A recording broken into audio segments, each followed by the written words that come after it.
Hi friends, ഇന്ന് ചടപടയിൽ ഉണ്ടാക്കാൻ പറ്റിയ ഒരു റെസിപ്പിയായിട്ടാണ് ഞാൻ വന്നിരിക്കുന്നത്. വീട്ടിൽ നിന്ന് തന്നെ കിളച്ചെടുത്ത ചേന ഉപയോഗിച്ച് ഒരു ചേനക്കറി.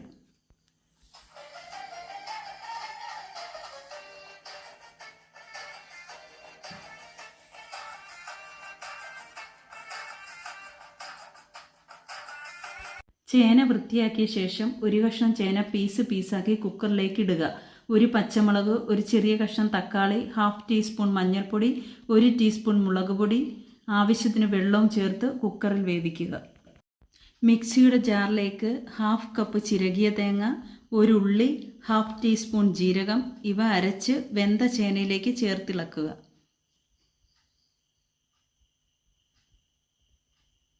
ഇനി ഒരു പാനിലേക്ക് വെളിച്ചെണ്ണ ചൂടാക്കി കടുക്, വറ്റൽമുളക്, കറിവേപ്പില ഇതൊക്കെ ഇട്ട് പൊട്ടിച്ച് കറിയിലേക്ക് ഒഴിക്കുന്നു. അടിപൊളി ചേനക്കറി ഇവിടെ റെഡിയായിട്ടുണ്ട്. വീഡിയോ ഇഷ്ടപ്പെട്ടാൽ സപ്പോർട്ട് ചെയ്യുക.